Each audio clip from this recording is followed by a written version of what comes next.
అందరికీ హాయ్. ఇంట్లోనే బర్త్డే కేక్ని ఎలా ప్రిపేర్ చేసుకోవాలో నేను మీకు చూపిస్తాను. నేను ఈ కేక్ చేయడం కోసం బీటర్ని కానీ అలాగే కుక్కర్ని కానీ లేదా ఓవెన్ని కానీ ఇవేవి యూజ్ చేయకుండా మనకి ఇంట్లో ఉండే వాటితోనే చాలా సింపుల్గా చేసేలా చూపిస్తాను. ముందుగా ఒక కేక్ ప్యాన్ని తీసుకొని దాంట్లోకి కొద్దిగా ఆయిల్ కానీ లేదా బటర్ని కానీ ఇలా మొత్తం అప్లై చేసుకొని దానిపైన కొద్దిగా మైదా పొడి పిండిని కూడా చల్లుకొని మొత్తం కేక్ ప్యాన్ మొత్తం ఇలా స్ప్రెడ్ చేసుకోవాలి. మిగిలిన ఎక్స్ట్రా ఏదైనా ఉంటే ఆ పిండిని పక్కకు తీసేయాలి. అలాగే ఇంకో గిన్నె తీసుకొని దాంట్లో మధ్యలో ఒక స్టాండ్ని పెట్టి దానికి మూత వేసి ఒక 5 నిమిషాల పాటు మీడియం ఫ్లేమ్లో దీన్ని వేడి చేసుకోవాలి. అలాగే మరో పక్క ఒక మిక్సీ గిన్నె తీసుకొని 1 కప్పు చక్కెర అలాగే 1/2 కప్పు ఆయిల్, ఈ ఆయిల్ ప్లేస్లో మీరు బటర్ని కూడా తీసుకోవచ్చు.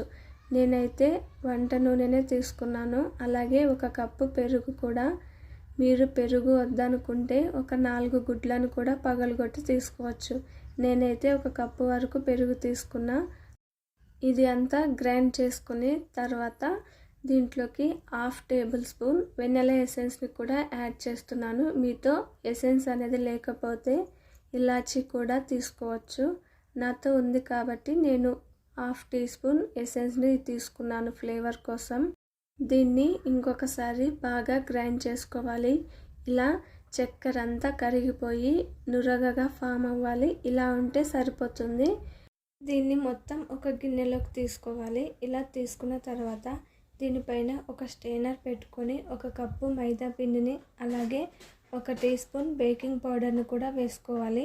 ఒకవేళ మీతో బేకింగ్ పౌడర్ లేకపోతే 1 ప్యాకెట్ ఈనో పౌడర్ని కూడా తీసుకోవచ్చు. అలాగే 1/2 టీ స్పూన్ బేకింగ్ సోడాని కూడా వేసుకొని చిటికెడంత ఉప్పును కూడా వేసి వీటన్నిటిని బాగా జల్లించుకోవాలి. వీటిలో ఏవైనా ఉండలు అలాంటివి ఉంటే వాటిని పక్కకు తీసేయాలి. ఇలా జల్లించుకోవడం అయిపోయిన తర్వాత దీన్ని బాగా కలుపుకోవాలి. ఇలా ఒక బ్లెండర్ తీసుకొని బాగా మిక్స్ చేసుకోవాలి. అలాగే వీటిలోకి కాచి చల్లార్చిన పాలను కూడా యాడ్ చేసుకుంటూ మొత్తం అంతా బాగా మిక్స్ చేసుకోవాలి. ఇలా అంతా మిక్స్ చేసుకున్న తర్వాత ఇది రిబ్బన్ కన్సిస్టెన్సీకి వచ్చిన తర్వాత దీన్ని మనం ముందు రెడీ చేసి పెట్టుకున్న కేక్ ప్యాన్లోకి దీన్ని మొత్తం తీసుకోవాలి. ఇలా తీసుకున్నాక దీన్ని 2-3 సార్లు బాగా ట్యాప్ చేయాలి. ఇలా ట్యాప్ చేయడం వల్ల లోపల హెయిర్ గ్యాప్స్ అనేవి ఫామ్ అవ్వకుండా ఉంటాయి.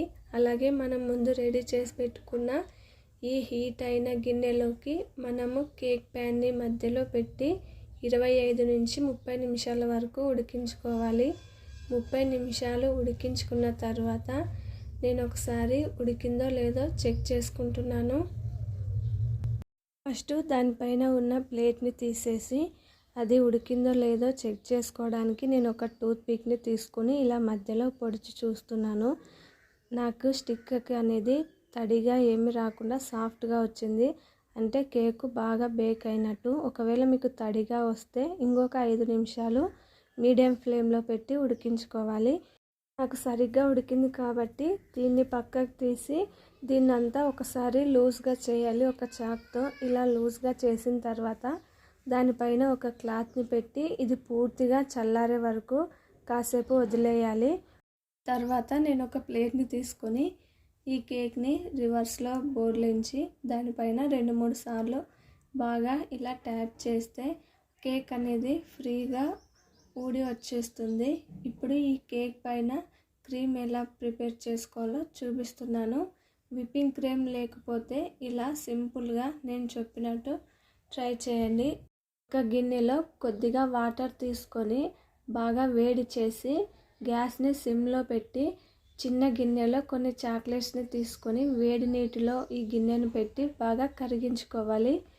ఈ చాక్లెట్ మొత్తం బాగా కరిగిపోయిన తర్వాత దీన్ని తీసుకొని కేక్ పైన స్పూన్తో కొద్దిగా వేస్తూ అలాగే నైఫ్తో మొత్తం అంటించుకోవాలి.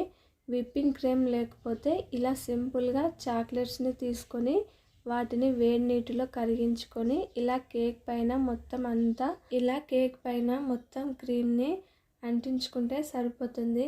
అలాగే దీనిపైన కొద్దిగా డెకరేట్ చేయడం కోసం నేను బాదం అలాగే పిస్తాని చిన్న పీసెస్లా కట్ చేసుకొని పైన వేసుకుంటున్నాను. అలాగే నేను ఒకసారి కట్ చేసి కూడా నేను మీకు చూపిస్తాను. చూడండి, కేక్ అనేది తడిగా లేకుండా బాగా స్పాంజ్ కేక్లా మెత్తగా ఉంది. ఇలా బర్త్డే కేక్ని ఇంట్లోనే చాలా సింపుల్గా ప్రిపేర్ చేసుకోవచ్చు. నేను ఈ కేక్ని చేయడం కోసము ఎలాంటి ఓవెన్ని కానీ ప్రెషర్ కుక్కర్ని కానీ అలాగే ఎగ్స్ని కూడా యూస్ చేయకుండా ఇంట్లో ఉన్న వాటితోనే చేసి చూపించాను. Thanks for watching.